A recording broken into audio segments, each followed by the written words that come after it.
Oke, bismillahirrahmanirrahim. Assalamualaikum warahmatullahi wabarakatuh. Dan selamat siang waktu Moskow buat para sobat Permira dimanapun kalian berada.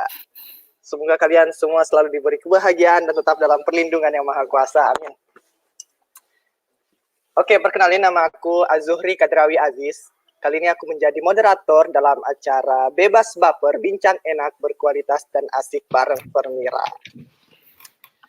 Oke, saat ini aku sedang menempuh kelas persiapan bahasa di Moscow State University of Civil Engineering, dan insya Allah tahun depan bakal lanjut kuliah jurusan arsitektur di kampus yang sama.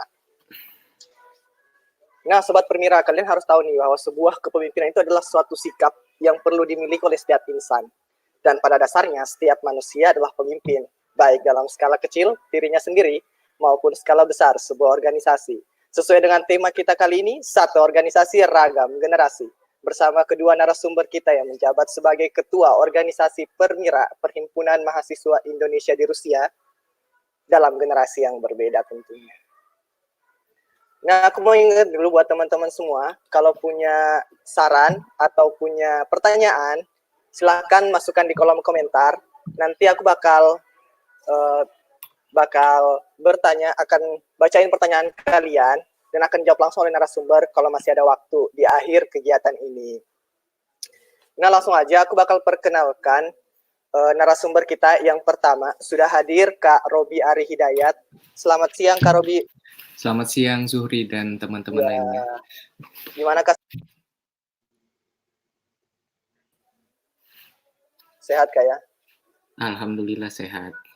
Alhamdulillah. Nah, Kak Robi ini setelah lulus dari SMA Negeri 1 Samarinda tahun 2014, langsung mendapatkan program beasiswa dari pemerintah untuk lanjut kuliah di Rusia, tepatnya di Rostov State Transport University, Fakultas Elektromekanikal. Tapi sebelum masuk perkuliahan, sempat belajar bahasa dulu setahun di Don State Technical University. Kalau untuk organisasi dan penghargaan Kak Robi ini, nggak usah diragukan lagi lah selama di Rusia. Selama di Rusia ini Kak Robi pernah mendapatkan penghargaan, diantaranya First Konkurs Tenia Stihovdelia Inostranih Studentov VDGTU tahun 2015. Tahun 2016 pernah mendapatkan Second Studentiskoi Konferensi Ergups pas seksi Historia Rasi tahun 2016 ya. Dan di tahun 2016 juga pernah mendapatkan Third Studentiski Kubok Pamini Futbolu Ergups dan penghargaan-penghargaan lainnya yang tak kalah kerennya. Nah, Kak Robi ini terjun dalam dunia organisasi Permira berawal tahun 2015 menjadi wakil ketua Permira cabang Rostov. Terus lanjut menjadi ketua Permira cabang Rostov tahun 2016 dan di tahun 2017 masuk ke Permira Pusat menjadi koordinator bidang sains dan akhirnya menjabat sebagai ketua Permira Pusat periode 2018-2019. Nah, lanjut aku kenalkan ke narasumber kedua kita. Udah hadir Kak Ferlito Arnoldsau. Selamat siang Kak Ferlito. Selamat siang Zuhri. Selamat siang teman-teman. Oke. Kak Ferlito juga setelah lulus dari SMA Negeri 2 Parepare tahun 2017, langsung mendapatkan beasiswa untuk berkuliah di Moscow Aviation Institute jurusan Aircraft Engineering, dan tak lupa setahun belajar bahasa di Moscow Automobile and Road Construction University Rusia.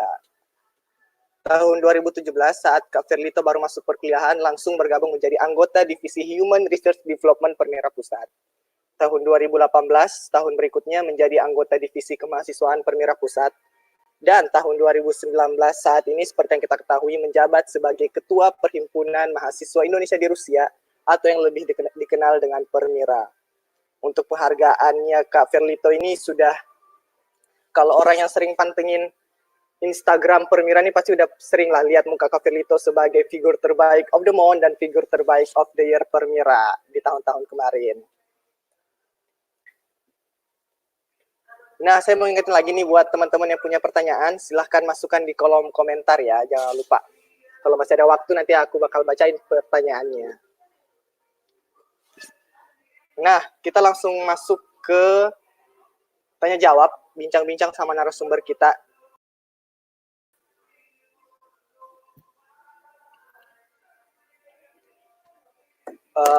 Pertama itu aku mau nanya ke Kak Robi dulu. Kak Robi selama menjabat tuh program kerja periode kakak tuh seperti apa yang unggul atau mungkin bisa dibilang yang berbeda dari periode-periode sebelumnya? Bisa dijelaskan nggak sih Kak program kerjanya? Oke. Jadi mungkin perkenalan singkat dulu ya. Kalau dari Permira 2018-2019 sendiri itu kita memiliki 6 divisi, yang dimana setiap divisi itu memiliki program kerja unggulannya masing-masing. Yang pertama itu kemahasiswaan. Divisi kemahasiswaan itu ada beberapa sih yang besar dan rutin diselenggarakan, misalnya kopi diskusi, terus ada namanya ada mabar juga, terus ada waktu tahun baru kita ngadain rembuk di Moskow di KBRI, terus yang terakhir yang paling besar juga kita bekerja sama dengan Permira Moskow dan Atas Pertahanan di Rusia, yaitu menyelenggarakan HUT TNI Cup 2019 yang bisa dibilang sangat sukses ya. Dan juga selanjut ke divisi sosial, ada menara yang paling utama, terus ada pengajian online yang rutin kita laksanakan, terus ada surat untuk sahabat Indonesia, dan lain-lainnya. Terus kalau divisi pendidikan, ada lomba karya tulis ilmiah, yang dimana waktu tahun lalu, kalau nggak salah, kurang lebih diikuti 70 peserta yang tersebar di seluruh Indonesia, dari barat sampai ke timur Indonesia. Terus ada diskusi ilmiah juga, dan kita membantu juga teman-teman yang lulus tahun lalu dengan membuat skema penyetaraan ijazah, yang dimana menjadi referensi teman-teman yang lulus tahun kemarin untuk mensahkan ijazahnya, ijazah kelulusan. Terus divisi seni budaya, kita menyelenggarakan Wonderful Indonesia Serentak, yang dimana tahun lalu dilaksanakan di 4 kota di Rusia yang bekerja sama dengan PPI Amero. Terus ada lomba-lomba yang dimana teman-teman mahasiswa Indonesia di Rusia bisa menyalurkan bakatnya dari nyanyi dan lain-lain gitu. Terus divisi apa tadi, berapa sudah? 4. Divisi, terus ada divisi kewirausahaan. Nah, divisi kewirausahaan ini kita membantu dan memfasilitasi teman-teman yang dimana punya bakat berjualan, punya bakat masak, dan lain-lain. Jadi, dan juga teman-teman yang mau menghasilkan uang, tidak hanya dari beasiswa maupun dari orang tua, jadi bisa menghasilkan uang untuk biaya hidup, gitu sih dari kewirausahaan. Terus, ya itu sih mungkin perkenalan singkatnya. Udah ya Kak. Program kerja ini emang berbeda dari tahun kemarin gitu Kak? Oh, ada yang sama. Kalau yang berbeda yang tahun ini misalnya HUT TNI Cup itu berbeda konsepnya dengan yang tahun lalu kan Asian Games, walaupun hampir sama, cuma kita menggait Atas Pertahanan. Terus menara juga baru ada tahun kemarin. Terus diskusi ilmiah yang dimana biasanya konsepnya webinar, kita lebih buat yang lebih efektif lagi dengan buat di WhatsApp, diskusi WhatsApp yang dimana bisa menjangkau lebih banyak orang juga, seperti itu sih. Oke. Jadi HUT TNI Cup ini sebenarnya mirip seperti program kerja sebelumnya, tapi dengan konteks yang berbeda mungkin ya? Iya, konsepnya sedikit berbeda. Yang konsepnya dimana sedikit berbeda. Oke, terima kasih Kak Robi. Nah, kalau buat Kak Firlito sendiri, program kerja sepertinya program kerja saat zaman Kak Robi ini udah lumayan bagus gitu kan. Bagaimana menurut Kak Firlito gitu? Apakah program kerja ini bisa di saat ini Kak Firlito apakah mengambil program kerja ini atau banyak yang diubah juga? Oke. Jadi program-program kerjaan tadi sudah ada di zaman-zaman Kak Robi dan zaman-zaman sebelumnya itu kita ada yang kita ambil dan kita tingkatkan gitu, seperti gitu. Jadi bukan berarti berganti zaman langsung ada program dihentikan, tidak. Jadi terus ada yang berlanjut. Betul. Tapi tentu saja yang dimana ada bagian yang kurang di situ ada ditambahkan di mana gitu. Oke. Bisa di ini nggak Kak? Apa namanya, program kerja zaman kakak ini, apa program kerja yang kakak unggulkan apa aja? Oke. Jadi kalau dari awal itu yang paling saya unggulkan itu pertama adalah aspirasi inovatif. supaya menampung semua aspirasi dulu, semua aspirasi dari seluruh mahasiswa Indonesia di Rusia. Setelah itu untuk mendukung juga menyusun program-program lainnya. Kemudian setelah itu ada juga saya tambahkan yaitu bincang PPI, mungkin ada di Deskominfo itu sekarang. Bincang Kemudian PP. ya bincang PPI. Kemudian nanti ada lagi Batik Triwulan. Triwulan akan diadakan oleh Senbudga. Kemudian saya juga membuat, kalau untuk per divisi lain itu contohnya program dari divisi pendidikan, rencana melanjutkan program SUSI, kemudian program PGSC, kemudian satu lagi yang kita ingin laksanakan berkolaborasi bersama PP Dunia yaitu BGMD, Bantu Guru Melihat Dunia. Kemudian kalau dari divisi PSDM sendiri ada kuliah WhatsApp, ada mabar, melanjutkan program yang sebelumnya. Kemudian ada juga program yang paling utamanya sih ada juga penjemputan, itu penjemputan untuk PSDM. Kemudian kalau dari Senbudga tadi Batik Triwulan, kemudian nanti rencananya kalau pada saat kota pelaksanaan kongres akan ada pelaksanaan WI apabila kota kongresnya bersedia. Kemudian ada juga putra-putri perwira, namun pastinya akan ada di situ yang ditingkatkan, akan ada pengoreksian dari sebelum-sebelumnya. Kemudian untuk divisi sosial agama, di situ ada Permira Peduli, Permira Cepat Tanggap, bekerja sama dengan ACT juga. Iya. Kemudian sosial agama juga akan ada pengajian, tirakatan, juga akan bekerja sama juga dengan PCI NU Freu. Kemudian dari Deskominfo ada Bebas Baper, ada studi banding untuk dilaksanakan, ada juga poster-poster, kemudian pembuatan template untuk IG itu dari Deskominfo. Kemudian dari Dekraf ada The Investor untuk membantu mahasiswa-mahasiswa yang ingin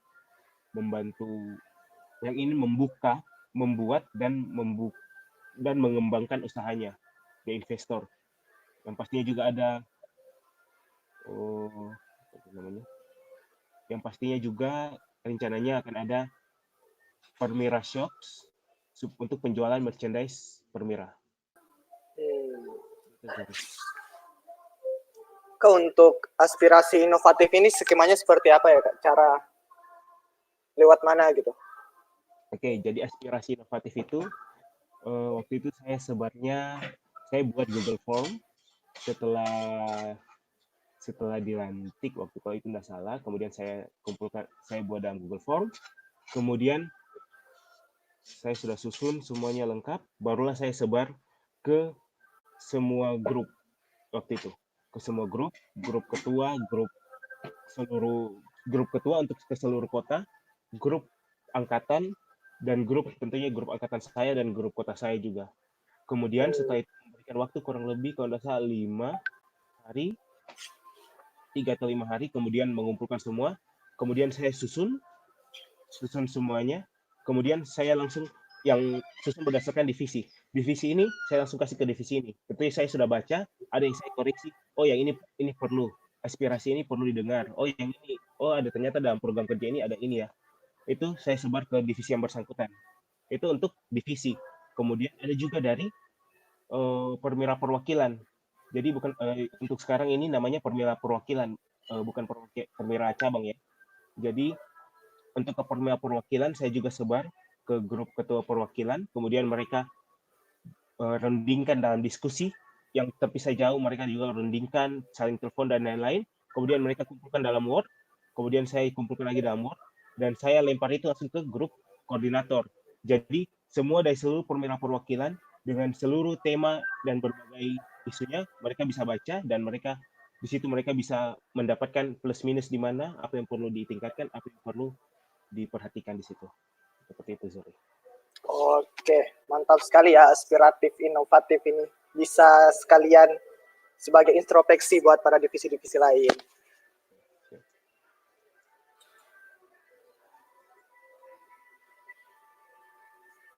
Oke, kita masuk ke pembahasan kedua nih. Kendala dalam masa jabatan. Ke Kak Robi dulu nih yang udah berpengalaman banyak sepertinya. Bisa diurai nggak sih Kak, kendala-kendala apa saat Kakak menjabat itu loh? Iya sih. Nyebutnya bukan Yang supaya orang-orang bisa mengerti gitu, kendala-kendala itu bisa menjadi siapa tahu di organisasi berikutnya. Oke. Kalau saya nyebutnya bukan kendala tapi tantangan ya. Jadi tantangan. jadi kan kalau tantangan itu membuat organisasi maupun pribadi itu lebih baik lagi daripada sebelumnya.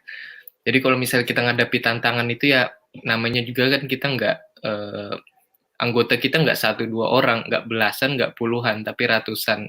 Yang dimana tantangan kita dibanding dengan PPI lain yang ada di seluruh dunia ini satu, letak geografis kita tersebar jauh banget. Jadi nggak kita numpuk di satu tempat, jadi kita terbagi di mana-mana. Dan itu sebagai tantangan kita sebagai Permira.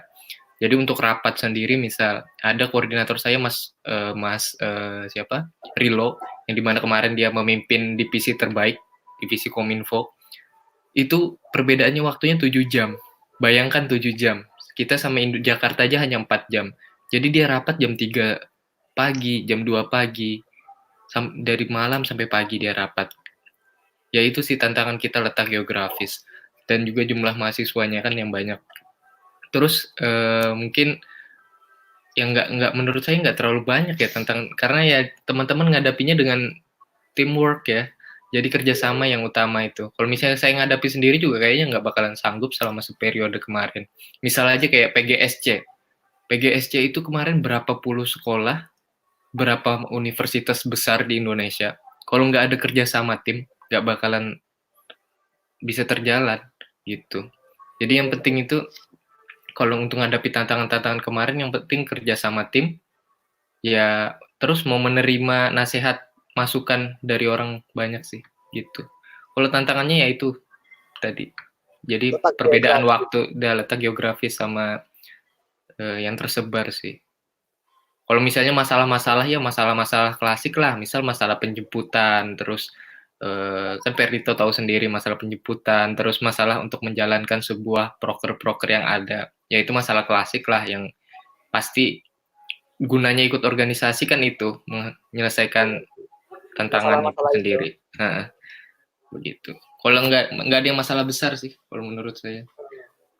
Jadi solusi kalau letak geografis ini solusinya apa nih Kak?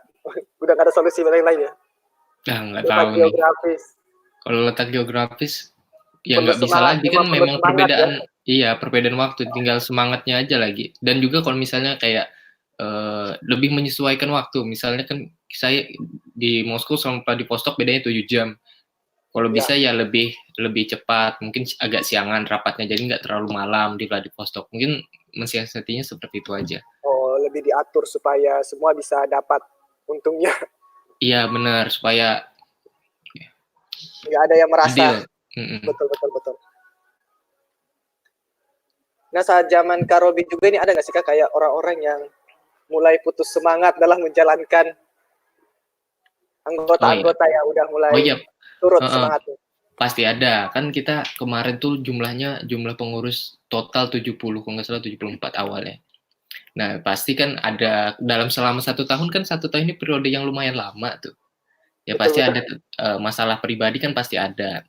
Mungkin mereka prioritasnya di kuliahnya, di hidupnya, atau ada kendala lain yang misal harus pulang ke Indonesia, kan akhirnya prioritas organisasi dikesampingkan, seperti itu ya pasti ada lah. Tapi yang gimana kalau misalnya semangat teman-teman turun, itulah tugas kita yang di atas ini untuk menyemangati kembali gitu. Jangan sampai kalau misalnya masih bisa lah diusahakan. Kalau memang nggak urgent banget masalahnya, ya mau nggak mau kita yang menyemangati mereka seperti itu. Oke, jadi menurut kakak sebuah organisasi itu adalah sebuah prioritas. Tergantung individunya Tergantung. masing-masing. Ya, kalau saya tetap utama prioritas kita kuliah di sini. Jadi kalau Kuliah. kuliahnya terganggu karena organisasi, tinggalkan organisasinya. Kalau pandangan saya ya, karena tugas utama kita di sini kuliah. Dan kalau organisasi itu juga menurut saya proses pembelajaran gitu. Proses belajar juga. Jadi yang penting bagaimana kamu menyelesaikan kuliahmu. Dan kalau misalnya mau belajar aspek-aspek lain di luar kuliah, lebih bagus lagi gitu. Tapi kuliah sambil organisasi juga nggak masalah ya, Kak? Lah iya, kalau bisa ya seperti itu bagusnya. Diimbangkan. Sambil bisnis, sambil organisasi, sambil berkarya dan lain-lain. Ya kan itu yang bagus. Oke, sebenarnya bisa ya, Kak, tinggal bagaimana cara memanage waktu aja. Manage waktu, ya benar. Oke. Kita kembali ke Kak Ferlito nih. Kalau Kak Ferlito gimana nih, Kak, kendala-kendalanya? Apakah mirip-mirip seperti Kak Robi selama 2 bulan ini menjabat? Ya, sekitar 2 bulan ya, Kak? Ya, sejak bulan November dilantik, berarti ya hampir masuk bulan lah. Iya. Gimana nih, Kak, selama menjabat? Ada kendala-kendala nggak, Kak? Yang memang butuh perhatian lebih?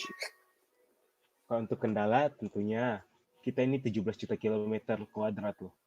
Jadi tentunya dengan zona waktu yang banyak beda, dari timurnya sampai baratnya ini Asia. Tentunya pada saat rapat itu penentuan waktu untuk rapatnya itu memang perlu sangat diperhatikan. Namun mungkin yang agak lebih dipermudahkan sedikit di koordinator saya, mungkin karena belum ada yang dari Vladivostok, jadinya mungkin cuma terbatas yang paling jauh sampai di Irkutsk kayak gitu, jadi tidak sampai waktunya sampai ke sana. Kemudian juga kendala sih dari saya kayaknya hanya waktu, juga semangat. Biasanya kadang-kadang mungkin kayak sudah mulai menurun semangatnya, disitulah harus mulai ditingkatkan lagi. Kemudian mungkin itu saja sih. Sama mungkin bukan kendala, tapi yang harus diperhatikan supaya menunjang ini adalah juga kepentingan pribadi dari masing-masing orang. Kayak biasa tiba-tiba ada urusannya yang membuat dia bukan agak melupakan, tapi kayak tidak terlalu fokus lagi ke organisasinya. Mungkin di situ ada perhatian lebih lah. Ada perhatian, tapi tetap kuliah yang utama gitu. Oke. Bagaimana saya caranya berkomitmen dalam organisasi ya, Kak? Ya, seperti itu. Terus bagaimana nih, Kak, cara Kak Ferlito berkomunikasi sesama anggota gitu, Kak? Seperti yang kita ketahui bahwa jarak adalah tidak bisa dijadikan sebagai alasan untuk tidak bisa berkomunikasi ya, Kak. Bagaimana cara Kakak nih bisa berkomunikasi sesama anggota, berkoordinasi? Kalau untuk koordinasi tentunya gunakan jalur struktur organisasi. Pasti saya palingan cuma saya ngobrol atau saya koordinasikan dengan koordinator. Kemudian mereka akan teruskan gitu. Tapi kecuali kalau misalnya ada koordinatornya yang bilang silakan Ferlito sampaikan supaya lebih jelas, silakan. Berarti saya langsung ngobrol, gunakan WA, gunakan WhatsApp, atau kalau misalnya agak detail, biasanya saya langsung sampaikan, bisa saya telepon. Kalau misalnya dia bilang bisa, langsung dia telepon saya telepon dia atau dia yang telepon saya gitu untuk menjelaskan lebih jelas. Kalau misalnya dia tiada waktu dan saya juga tiada waktu, biasanya saya langsung, kalau memang saya tanya bisa ada waktu untuk telepon, dia bilang tidak, saya VN gitu. Langsung saya jelaskan detail gitu. Pokoknya jangan fleksibel ya, Kak. Ya, fleksibel. Cuman kalau dari cara Kakak mengatur ke bawahan, ke anggota-anggota, itu pertama kali bicara ke siapa, Kak? Ke koordinator dulu berarti? Ya, tentu saja. Sesuai struktur organisasi harus gitu. Tidak boleh koordinator berarti, betul-betul. Nanti koordinator yang koordinasi ke anggota-anggotanya berarti. Nah, kalau Kak Robi gimana Kak? Mirip-mirip ya? Iya, sama. Itulah gunanya organisasi kan. Jadi ada jalur organisasi namanya. Kalau kita langsung mengarah ke bawah sebanyak itu kan nggak efektif namanya. Untuk apa adanya organisasi? Jadi melalui sama sih jalur organisasi juga. Jalur organisasi. Struktur. Kan di Indonesia juga apalagi namanya birokrasi. Walaupun katanya ribet ya, tapi ya yang benarnya seperti itu. Oke. Nah, Kak Robi tercapai nggak sih tujuan? Oh, lebih bicara dulu tujuan yang ingin dituju pada masa jabatan Kakak. Kalau yang Berapa persen itu tercapainya? ya mungkin nggak 100% tapi hampir kali ya. Kalau yang apa yang sesuai dengan yang saat kita dilantik, kita oprek dan kita setelah terbentuk organisasi, akhirnya kita ini proker-proker yang kita wacanakan ya mungkin di atas 85% terlaksana ya hampir semuanya. Hampir di setiap divisi. Ya mungkin ada miss 1-2 proker yang dimana juga bukan proker prioritas. Nah, misal kalau saya kemarin kan bilang di awal juga, gimana kalau kita langsung ini apa sih tujuannya Permira? Kalau misalnya yang di tahun saya kan beda-beda nih tiap kepengurusan mungkin tergantung dengan ketuanya.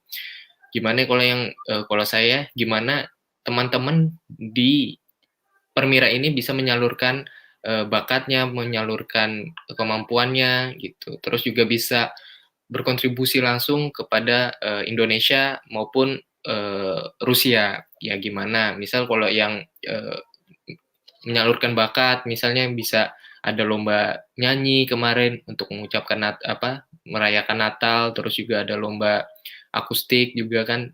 Gimana teman-teman? Oh ternyata teman Indonesia punya bakat nih. Dan kemarin akhirnya misalnya yang lomba nyanyi kemarin, saya lupa namanya siapa itu.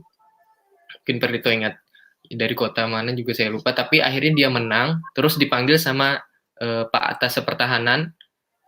Akhirnya dia tampil di Festival Indonesia dibayarin.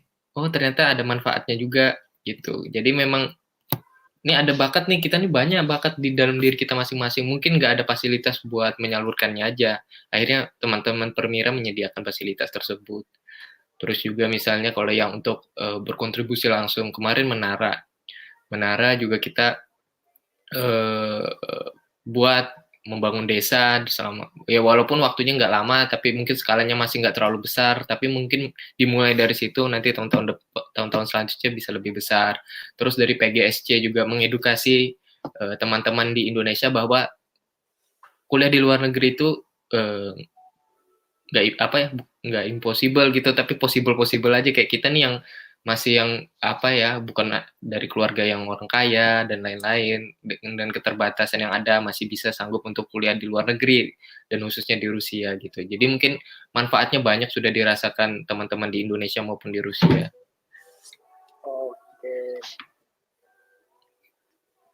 Nah kalau semangat teman-teman untuk organisasi itu gimana sih menurut kakak? Semangatnya, yang penting tuh utama kalau menurut saya untuk organisasi khususnya Permira ini nggak ada tujuan lain selain untuk mau belajar dan berkontribusi itu sih. Kalau di luar dari situ pasti ambiar di tengah-tengah. Misalnya ngincar nama, ngincar uang, apalagi ngincar uang nggak ada dapat apa-apa. Kalau misalnya ikut organisasi, tapi kalau mau belajar, mau mengasah kemampuan diri, mau dekat mau mengenal orang yang lebih banyak, terus mau belajar dengan kan kita beda-beda nih, spesialis kita beda, terus strata pendidikan kita bahkan beda, ada yang S1, ada yang S2, S3. Jadi saya juga sama kakak-kakak S2, S3 juga belajar selama pengurusan kemarin. Ya itu sih, yang penting niat kita dulu ikut organisasi apa, diperbaikin. Kalau misalnya niatnya memang untuk belajar dan kontribusi, kelar sampai habis, baik-baik aja.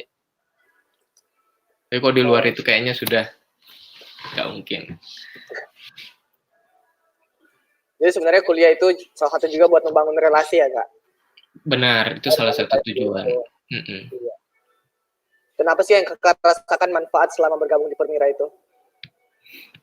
Yang satu solve problem tadi ya, jadi kayak gimana kita menyelesaikan tantangan tadi, terus manage people juga, gimana kan orang-orang ini beda-beda nih, sifatnya beda-beda, pola pikirnya, gimana kita mempersatukan yang sama, tapi yang penting visi kita beda tuh, walaupun caranya mungkin ini beda nih, beda, tapi gimana satu tujuan, yang penting visinya sama, gitu sih.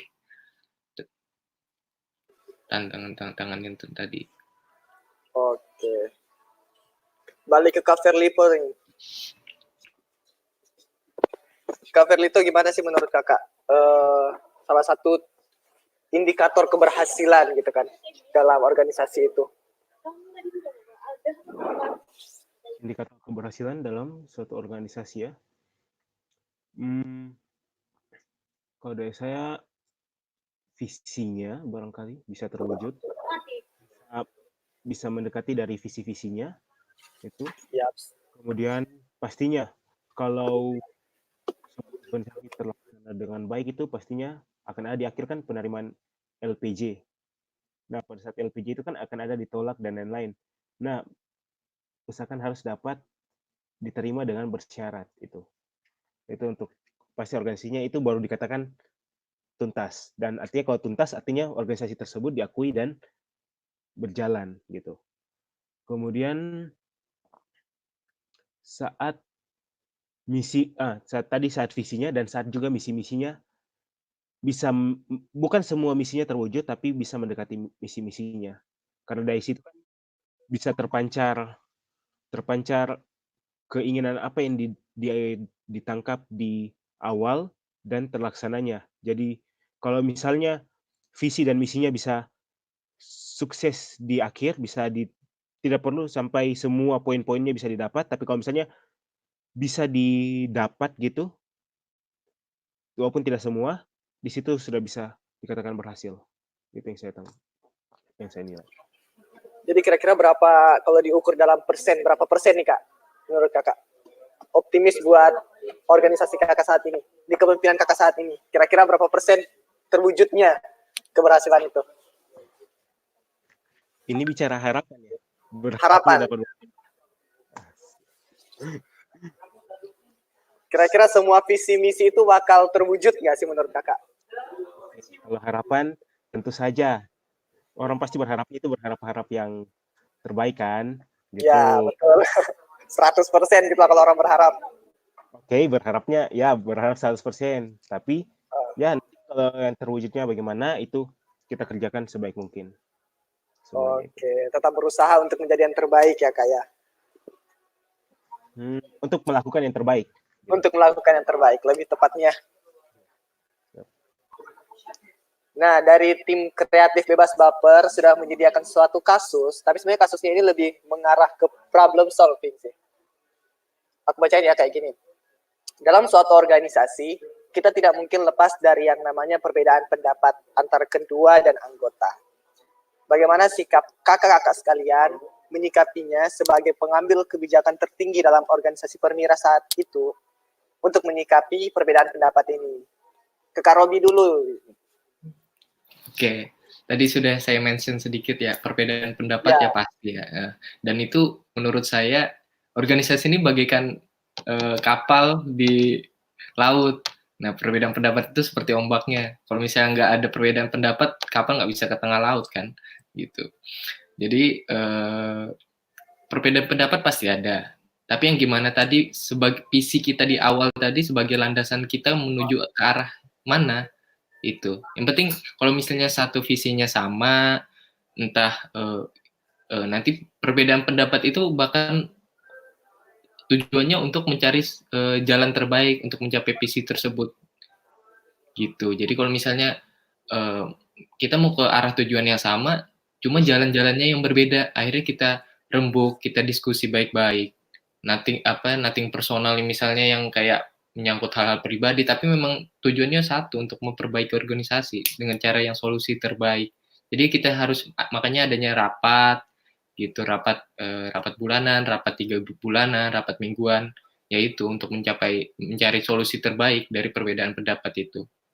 Karena kita tahu tujuan kita sama, visi kita sama, membuat organisasi ini lebih baik lagi gitu. Jadi bukan itu bukan masalah menurut saya, tapi malah sebuah solusi untuk mencari jalan yang terbaik kalau perbedaan pendapat itu. Dan jangan dibawa personal, misalnya kamu nggak senang sama ini, tapi karena perbedaan pendapat, enggak. Dia itu menyampaikan sesuatu yang bagus untuk organisasi, gitu sih. Oke. Waktu zaman Kak Robi ini berapa kali sih periode rapat-rapat gitu? Tiap bulan kah? Kalau rapat intinya tiap 3 bulan sekali ya, tapi di luar itu pasti ada aja rapat. Misalnya tiba-tiba nih ada proker yang mau dijalankan dalam periode 3 bulan ini. Ada aja rapat itu, rapat dadakan, yang dimana ya tergantung kebutuhan sih. Misalnya cuma rapat terbatas, tiba-tiba langsung ada saya kumpulkan wakil, sekretaris, bendahara, koordinator, beberapa pengurus PJ, penanggung jawab prokernya gitu sih. Tapi kalau rapat yang wajib itu 3 bulanan, tapi di luar itu banyak sekali. Rapat-rapat dadakan gitu ya kayak. Iya, karena ya itu tadi untuk perbedaan pendapat karena pasti ada untuk mencari solusi terbaik. Oke. Kalau Kak Firlito berapa kali nih Kak? Periode Kak Firlito nih. Kalau rapat-rapat gitu. Sama periode saya kan Ya. 2 bulan menjelang 3 bulan ini. 2 bulan ini setiap bulannya sudah mengadakan komitmen awal, rapatnya setiap bulan. Setiap bulan sekali. Waktu di awal kepengurusan itu untuk merancang ke depannya, kemudian di ke depan ini untuk melihat lagi titik awalnya bagaimana, apakah apakah sudah sesuai dengan yang di awal, ataukah ada yang dikembangkan lagi, ataukah ada yang kemudian bagaimana perkembangannya gitu.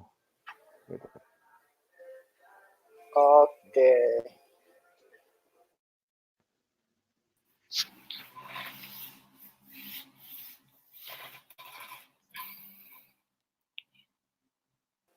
Berapa kita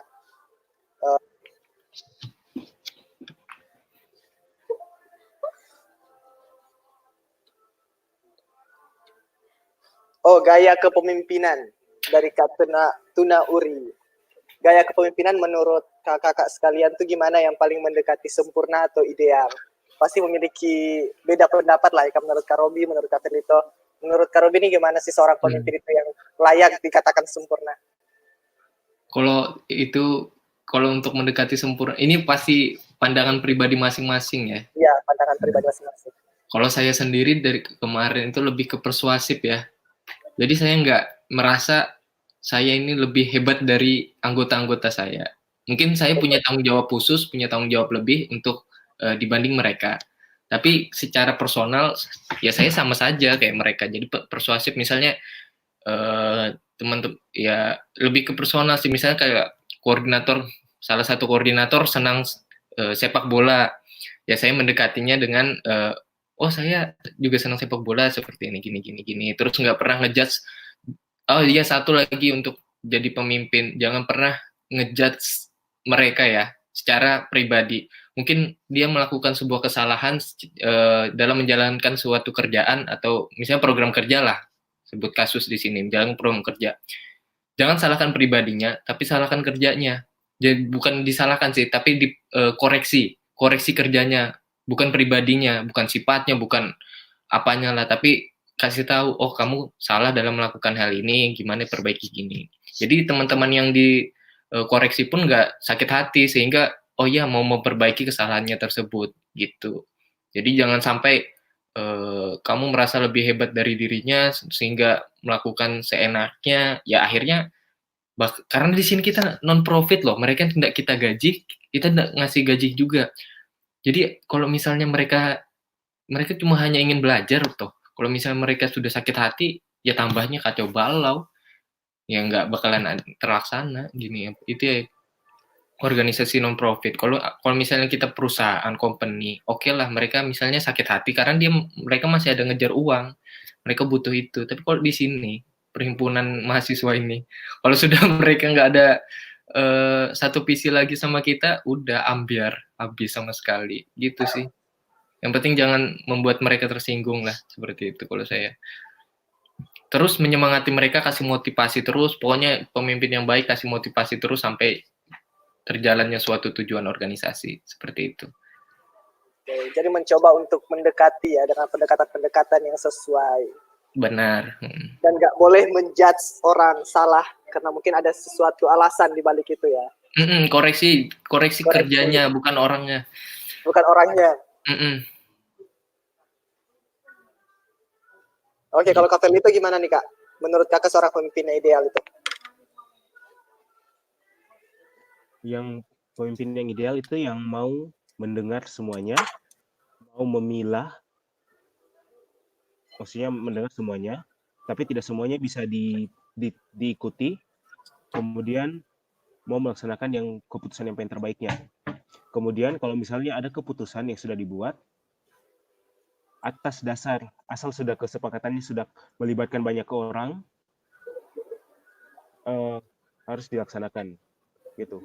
Jangan sampai cuma menggunakan pandangan sendiri, pendapat sendiri, kemudian dieksekusi. Tidak begitu. Kemudian, kalau bisa dalam melaksanakan sesuatunya itu, menggunakan apa ya istilahnya objektivitas. Jangan memperhatikan subjektivitas. Oh, karena ini dia lebih dekat sama saya. Ini tidak dekat sama saya, jadi saya bisa tidak. Kemudian setelah itu, tapi tidak juga menyingkirkan yang namanya perasaan dalam memimpin, tidak boleh juga. Coba kalau kita menempatkan diri kita di situ bagaimana kita akan berhasil. Kemudian juga pastinya kayak yang tadi sudah dibilang oleh Kak Robi, kita mendekati, kemudian menyesuaikan dengan diri tiap orangnya gitu. Kita pemimpin bukan memerintah, tapi kita yang bersama mereka gitu. Seperti itu.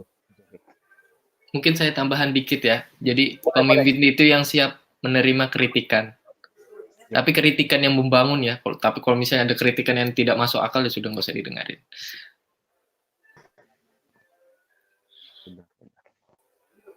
Oh, ini ada pertanyaan lagi.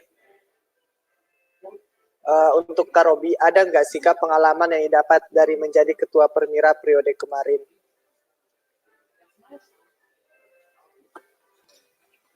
Banyak banget. Iya, tadi yang sudah di-mention di awal-awal tadi ya itu. Ya. Gimana pengalaman manage people, kan juga kita yang tadi yang awalnya tentang pertamanya saya takutkan gitu kan, oh saya nih baru bisa dibilang S1 ya, spesialis kan. Pas anggota saya ada S2, ada S3, gimana saya bisa menghandle mereka gini, apakah mereka mau diajak kerjasama. Oh ternyata yang penting tujuannya sama, visinya sama, ya mereka akhirnya mau juga, tapi dengan cara yang khusus ya, berbeda-beda gitu. Ya tetap kita hormat secara dia, secara personal, tapi ya mereka juga akhirnya juga mau kerjasama dengan kita. Jadi manage people tadi sih yang saya merasa banget. Terus juga solve problem. Misal nih ada yang proker nih butuh duit banyak, duit kita dari mana, gimana. Jadi kita harus kreatif lagi cari duit. Oh iya, misalnya tahun lalu saya bikin gebrakan Permiratur itu. Akhirnya lumayan dapat banyak dari itu. Akhirnya bisa menghandle beberapa proker yang lain. Jadi yang mana berpikir kreatif, berpikir cerdas, efektif, efisien, itu sih. Selama kepemimpinan Kak Robi ini kan pasti butuh uang banyak juga ya pemasukan. Ya, benar sekali. Boleh diurai nggak dari mana saja pemasukan Permira pada saat Kakak? Yang utama sih memang kita dari proker-proker. Mungkin loncat sebelum proker saya juga mengucapkan terima kasih dari KBRI Moskow ya. Jadi dari pihak KBRI juga selalu membantu secara support finansial maupun moral yang dimana kita bisa menjalankan dengan baik periode tahun lalu. Terus juga selain itu kita juga ada divisi namanya kewirausahaan, di mana itu sebagai pondasi kita untuk menghasilkan duit. Jadi misalnya berjualan kemarin, selain memang tujuan utama saya jualan, pokoknya koordinator kemarin saya bilang, kalau kita ngadain proker, yang utama mungkin yang bikin prioritas buat teman-teman sendiri untuk menghasilkan uang, sisanya kita dapat organisasi gitu. Jadi walaupun persenannya kecil, misalnya kayak jualan kemarin, persenan kita 15% dari untung loh. Bayangkan cuma 15%, 85% untuk penjual. Tapi karena akhirnya seperti itu efisien kan, jadi teman-teman makin banyak kerjanya, makin yang jualan makin banyak kan untungnya semakin banyak juga, akhirnya dapat daripada untungnya sedikit persenannya besar tapi karena yang pendapatannya kecil kan dapatnya kecil juga gitu. Terus kemarin yang gebrakan kemarin Permiratur ya, walaupun ada masalah di tantangan di awal-awal karena kita dibilang ngambil rezeki tour travel lain, tapi ya saya mediasi temuin satu-satu nih yang punya aja kerjasama ini, kita juga mau membantu teman-teman, akhirnya terlaksana juga dan alhamdulillah di situ yang banyak menghasilkan uang kemarin gitu. Terus juga ada budiman yang baik hati di Indonesia ya. Jadi kayak misalnya kemarin untuk menjalan ke menara itu kita dapat 5 karung barang bekas, baju layak pakai dan buku segala. Ya dari situlah. Yang penting kalau niatnya baik pasti ada yang bantu kok. Oke, sesuai niatnya berarti ya Kak. Iya benar. Nah kalau Kakak mau mulai sebuah proker tuh ada nggak sih keraguan di awal? Oke, pasti kita pertimbangkan baik-baik dulu kan. Jadi mungkin ada misalnya saya nih kayak kemarin dari saya nih ngajuin proker, saya lempar dulu, saya floorkan di grup karena bukan hanya saya yang melaksanakan tapi orang banyak, seluruh PJ, divisi maupun BPH yang melaksanakan, bukan hanya saya. Jadi di floorkan, dilihat ini prioritasnya masuk kita nggak, gimana nanti tolak ukur keberhasilannya apakah mungkin bisa kita capai. Jangan sampai saya lempar sendiri, nanti yang untuk menyelesaikan tolak ukurnya teman-teman kerepotan, kewalahan, nggak masuk akal gitu kan. Gitu sih. Jadi difloorkan, diskusi bareng sebelum ngadain proker. Program kerja. Berarti memang perlu dipikirkan matang-matang sebelum melaksanakannya. Iya, dan nggak dipikirkan nggak hanya satu kepala.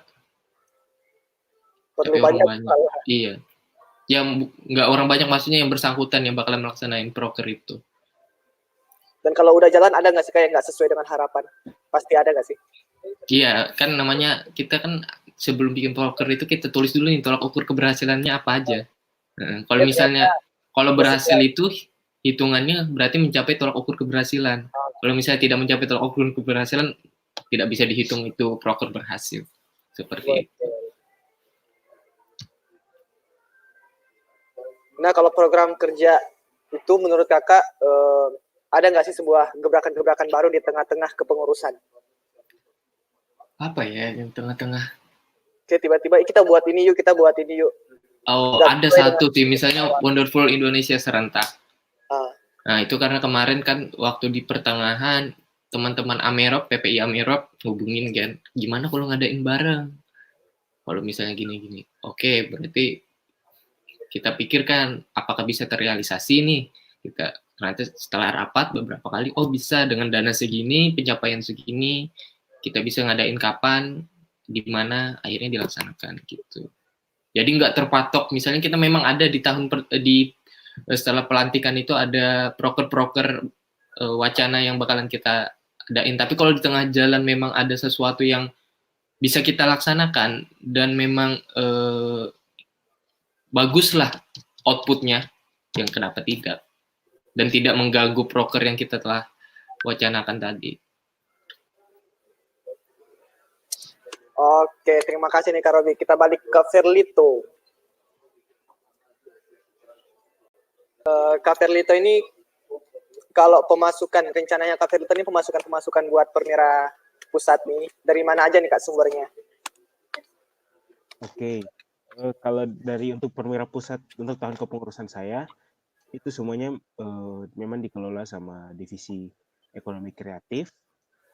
Sesuai namanya, mereka memang memutar balik otak kreatif mungkin bagaimana cara menggait dana untuk mendukung program ini. Mereka ada buat melanjutkan yang program-program tahun sebelumnya, ada Permira Food Fest yang membantu menjual makanan. Kemudian ada juga rencananya akan ada kayak titik-titik yang namanya koper Permira, semacam penitipan barang. Kayak just tip gitu ya Kak? Just tip. bahasa istilah sekarangnya ya. Ya, bahasa gaulnya. Asik. Kemudian ada juga rencananya garage sale, ya Oke, gitulah. Garage. ya, Kemudian semacam-semacam ada itu. juga, ya, kemudian yang paling akan saya unggulkan, yang mudah-mudahan akan terlaksana nanti akan ada Permira Shop, supaya merchandise seperti kalau ada notebook, buku catatan, atau apapun yang memiliki ciri khas Permira gitu. Kemudian kalau memungkinkan memang akan memproduksinya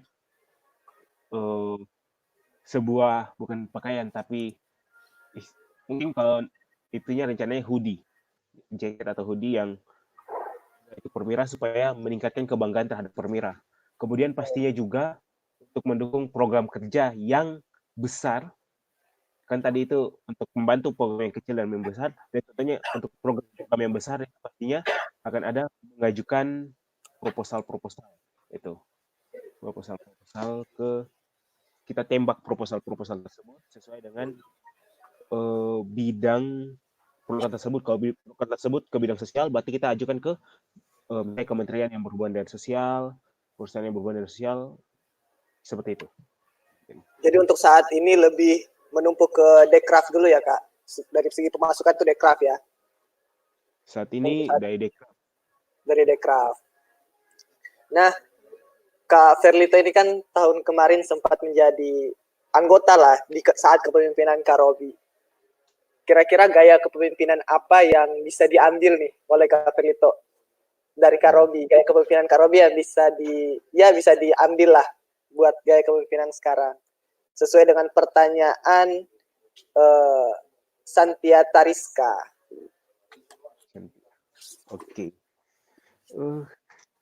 Dari tahun kepengurusan kemarin yang saya dapat tangkap dari Kak Robi itu yang paling itu adalah Kak Robi orangnya tenang.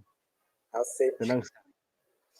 Tidak langsung memutuskan begini, tidak langsung mendengar, langsung memberikan pendapat, tidak.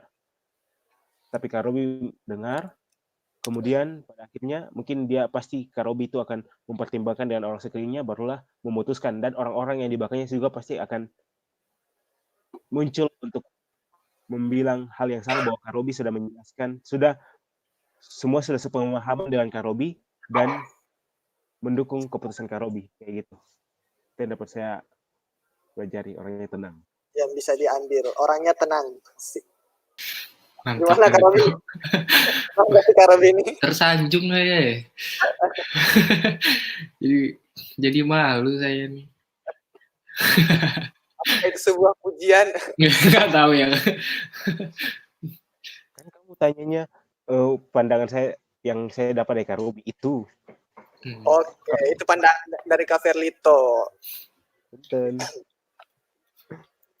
Nah, ada yang nanya lagi nih dari Ridwan CK.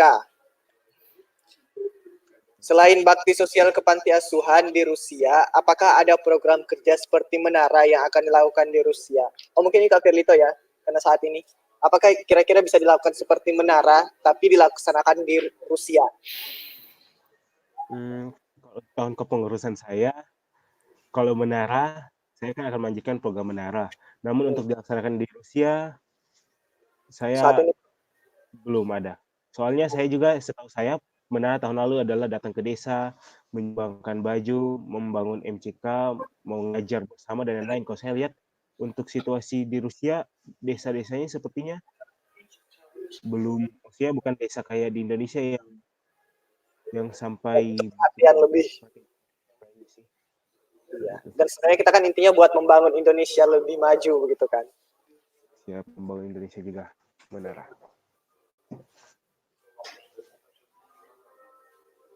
Oh nih, apa sih peran Permira dari Vita Armenti? Apa sih yang Permira beri untuk Indonesia? Karena bagaimanapun juga anggota Permira berasal dari Indonesia. Nih, kira-kira peran Permira untuk memajukan Indonesia apa aja? Kak Ferlito dulu nih. Oke. Peran Permira untuk Indonesia, yaitu dari program-program kerjanya. Secara program kerjanya kayak yang sudah dikerjakan, yang sudah dilaksanakan dari tahun-tahun lalu, program kerja Menara dan lain-lain, itu akan berdampak secara secara bendawi. Terbangunlah sesuatu, terperbaikilah sesuatu dan lain-lain. Itu secara bendawi. Kalau saya bendawi juga kita membangun manusiawinya. Program kerja yang kita susun, kita sesuaikan dengan mahasiswa-mahasiswanya, kita tentukan tantangan-tantangannya, kemudian kita floorkan untuk dilaksanakan. Nah, dari program-program kerja ini diharapkan seluruh anggota-anggota ini bisa meningkatkan kemampuannya melalui program-program itu. Disitulah pada saatnya nanti jika teman-teman sudah balik ke Indonesia, sudah dapat hidup dengan standar yang diinginkan di Indonesia. Misalnya di Permira itu contohnya pada persuratan. Persuratan itu kita sekarang standarisasi supaya setara dengan organisasi tinggi maupun perusahaan-perusahaan yang menggunakan kode yang agak ribet dan lain-lain. Nah, itu diharapkan nanti di Indonesia, teman-teman begitu sampai di Indonesia, sudah terbiasa dengan itu. Tidak perlu lagi dari awal yang harus belajar. Kemudian juga program-program kayak gini kan, teman-teman sudah ada kemampuan lebihnya. Jadi kita ini bangunnya SDM, seperti kata pemimpin Pak Jokowi sekarang, kita fokus berbangun SDM. Itu teman-teman sekalian. Betul sekali. Oke nih Kak, sepertinya 5 menit terakhir nih kita masuk ke saran. Dari Kak Robi, kira-kira ada saran tidak buat penerus-penerus bangsa di luar sana? Silakan Kak Robi. Ya, penerus bangsa ya. Jadi kalau saran saya nih, misalnya apalagi yang kita kuliah di luar negeri, kuliah di luar Indonesia, kan kita di sini diberi kesempatan yang lebih lah dibanding teman-teman lainnya di Indonesia. Nah, kita harus memanfaatkan kesempatan tersebut. Makanya memang prioritas utama kita kuliah di luar negeri, tapi bisa kita ambil lagi aspek-aspek lainnya, karena kita untuk kuliah aja kita nggak cukup untuk menjalani hidup yang akan datang. Makanya kita belajar organisasi, kita belajar bisnis, kita belajar dengan cara bagaimana bersosialisasi dengan orang. Apalagi kita di sini kan berbeda-beda kan negara. Teman kita pasti berasal dari beda-beda negara. Bagaimana kita bersosialisasi, terus kita bagaimana caranya mandiri menyelesaikan masalah tanpa orang-orang terdekat kita, tanpa keluarga kita. Jadi manfaatkan itu, jangan sampai kita kehilangan kesempatan tersebut, terus berbagi, terus belajar. Ya salah satunya dengan lewat Permira kan kita bisa berkontribusi langsung dengan negara kita, seperti kayak Perlito. Dengan ikut Permira kita sama juga membangun, mungkin ada output langsung yang bisa dirasakan dari program-program kerja yang kita laksanakan. Tapi juga ada output yang nanti jangka panjang yang Indonesia bakal rasain, yang manfaatnya bisa dirasakan masyarakat Indonesia. Ya tadi membangun sumber daya manusia. Misalnya Permira membantu masalah penjemputan sampai kita misalnya sampai lulus gitu. Dan nanti kan sumber daya manusia ini yang membangun kita ini kan yang membangun Indonesia, yaitu. Jadi jangan lupa terus belajar sih, belajar hal apapun seperti itu. Kak Ferlito nih terakhir, saran buat teman-teman di luar sana. Baiknya pesan buat teman-teman di luar sana. Untuk teman-teman di luar sana, dimanapun itu, di luar negeri maupun di Indonesia, yang paling pertama, semua sama ya. Semuanya yang mahasiswa pasti tujuannya untuk belajar. Jadi fokus untuk belajar. Namun, seperti yang sudah dibilang sama Kak Robi, belajar itu membuat kita menambah keilmuan kita, menambah pengetahuan kita. Namun organisasi yang membentuk kita. Organisasi yang akan menempa kita menghadapi orang lain, menghadapi tantangan-tantangan. Jadi kalau bisa bergabung dengan organisasi macam apapun itu, untuk belajar hal yang tidak dipelajari pada saat pelajaran kuliah. Dan kalau misalnya kuliah sekaligus organisasi, kalau bisa tapi selalu ingat tujuan awal, yaitu kuliah. Kemudian jika jika di pertengahan ada penurunan semangat dan lain-lain, langsung ingat lagi. Di awal itu saya, misalnya untuk kuliah, saya kuliahnya tujuannya untuk apa sih? Gitu. Langsung supaya semangatnya naik lagi. Dan misalnya organisasi, sudah mulai lemah di organisasi, ingat lagi tujuan saya awalnya di organisasi apa sih? Supaya diharapkan dengan begitu teman-teman bisa kembali lagi semangatnya gitu. Jadi selalu pertahankan semangat. Yang paling penting ada semangat. Kalau semangat patah, bisa saja sudah itu. Oke, yang penting semangat dan berkomitmen tinggi. Siap. Oke teman-teman, alhamdulillah kita sudah berada di penghujung acara, sudah 1 jam lewat 13 detik nih. Di akhir kegiatan ini saya pribadi dan sekaligus mewakili kru Bebas Baper mengucapkan terima kasih atas kehadiran para moderator kita. Dan juga saya ucapkan terima kasih kepada para penonton setia Bebas Baper kali ini. Mohon maaf atas kesalahan, ucapan, dan tindakan yang tidak berkenan di hati. Buat teman-teman yang bertanya, nggak bisa semua saya bacakan karena berhubung waktu juga. Insya Allah di lain waktu lah ya, kalau ada waktu lagi. Semoga kegiatan hari ini dapat bermanfaat dan menjadi ladang amal ibadah untuk kita semua. Amin. Sekian. Amin. Wassalamualaikum warahmatullahi wabarakatuh. Waalaikumsalam. Sehat-sehat semuanya. Amin. Lancar sesianya. Amin.